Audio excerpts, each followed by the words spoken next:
I wanted to go to Chili's today, but it was burning down, so instead I went to go get sushi. But it was one of those places where it comes on a conveyor belt and you can take what you want, except for this piece of shrimp that refused to cooperate and wouldn't release. But it's okay, because they also have a screen you can order from, so I ordered myself some crispy rice and it zoomed by faster than I could say, "No, officer, I had nothing to do with the Chili's burning down." Anyways, then I saw these nasty cubes that look like Minecraft gravel and I lost my appetite. So I put all the plates down the chute since I was done with them, when I wondered what's actually in there. And it said, please don't insert hands or objects, but what did I do? Hit record on my phone and insert it into the slot, which was really smart because then I dropped it down into the chute and had to call over a waiter in shame, and he told me that non-plate items go out the garbage chute around back. So I went down this creepy corridor and finally found it, and when I grabbed my phone and sat down to check what footage I had recorded, I saw...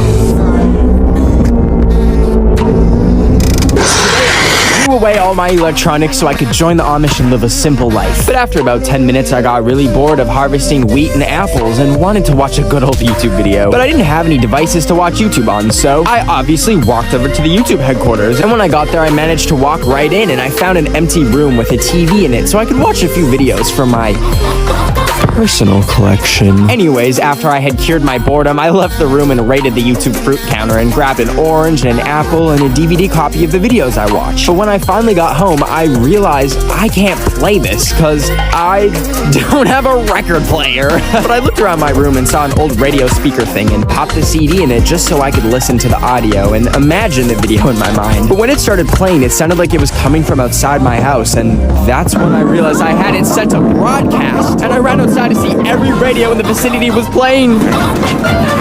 I use my mom's Facebook Marketplace for buying clothes and organs sometimes, but today I saw that Taylor Swift's private jet was selling for $1,000 because she got in trouble for flying them every single day or something. But I thought, I'll take it, and I messaged them and hurried to the bank to take out $1,000 in cash. And I brought it to the address, which was her own airline hangar, and when I arrived, I saw the plane, and I took a bunch of pictures in front of it and then went through her makeshift security. But when I got there, there was a little party going on, and I was like, oh, fun, and I participated in the party, but then it got a little rowdy, and I asked, can I own this plane still? And it turns out some rappers bought it before I could and started filming a music video in it. But I was still bitter from being outbid, so I pulled the emergency latch and breached the airlock, and now I have the whole plane to myself. Hey guys, just got first class and they gave us free orange juice, free little masks that come down and put you to sleep. Today I woke up on Mr. Beast's 35-foot tall inflatable minion that I tried blowing up the night before with my lung, but my asthma kicked in and I passed out. But anyways, last week he was like, hey Ben, can you make me the world's largest minion? But I hung up on him because he's not despicable enough. He's like the opposite. He's like philanthropicable. But he called back and I was like, he really is despicable. And I agreed to do it, and ever since then I have been making sure this minion is perfect. So I got the whole factory to line up and take turns blowing it up so I wouldn't be the only one passing out. And I tried to fashion together a giant suit to fit him, but I ran out of fabric and... But finally he was ready. The only problem was when I opened my trunk and tried to fit his body in it, which usually it can fit a few of those, he didn't fit. So I had to ship him in a truck, but I wanted to be along for the journey, so I snuck in while the back door was open and rode in that boy across America until we finally stopped, and I opened the door and... Hey. I got your minion. Sit over there. Okay.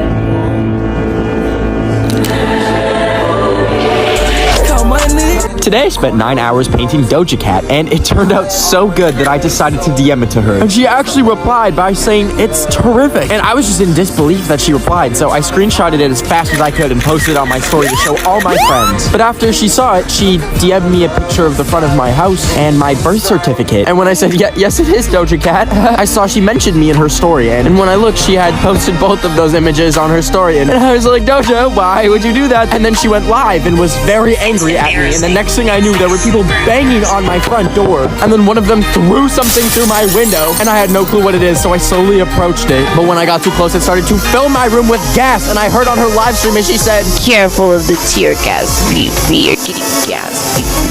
So I grabbed what I could and ran out of my house and saw a flyer on the telephone pole for witness protection, and I called them and had to throw away my passport and credit cards, and now I'm flying to New Zealand to start a new life. Thanks, Doja Cat.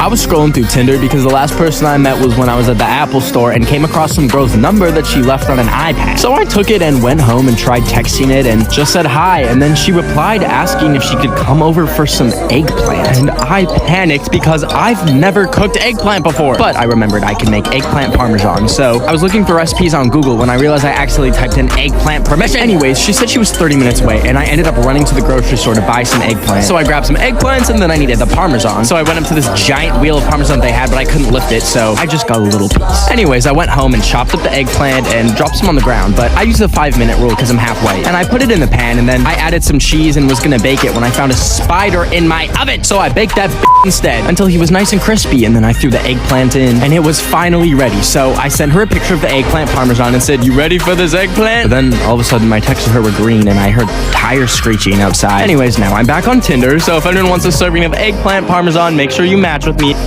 Today I texted my crush that I love her and want a relationship, and I felt like throwing up until she replied with, "I'm in Lisbon." And then she sent the Portuguese flag, I think. I don't know, I'm not good at geometry. But anyways, I wanted to surprise her, so I booked the next ticket to Lisbon, Portugal. So I packed up my stuff and went to the airport, and it was a 30-hour journey, but it was in the name of love. And when I landed, I realized I should probably get her something as a gift, so I walked into a store and came across these very interesting frozen feet in the freezer section, and I thought, who would want to suck on feet? Oh, me. So I bought them and opened up the box and ate every last foot, and they tasted like strawberries. I don't know why I was expecting foot flavor. Not that that's what I wanted, but anyways, I got the bright idea to take all the popsicle sticks and make a little fun DIY bracelet out of them with hearts on it. So I did just that, and then the next day, I was gonna give my crush the bracelet. So I went to DM her and asked her to meet up, and realized she said, "I'm a lesbian."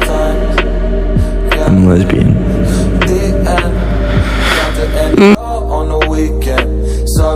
I was scrolling through the deep web when I saw an ad for a GoFundMe to get the Queen an air fryer before she dies. So I went to it and saw no one had donated. So I gave her $5 and went to bed. But when I woke up the next morning, I got an email that it was shut down by GoFundMe. And I knew the Queen still needs an air fryer, so I packed my bags and went to the airport to book the next flight to London to bring her an air fryer that I bought for her. And after 10 hours, I landed and Ben was in the Big Ben. So I took the train to the Buckingham Palace where she lives. But when I got there, they had it gated off and I couldn't go in to see the Queen. So I found another entrance with a flimsy little fence that I slid under, and then I popped over another fence, but that triggered an alarm. So I was running as fast as I could, and I happened to drop the air fryer, but I had to hide, so I managed to find the Queen's quarters and snuck in. And I thought I was safe until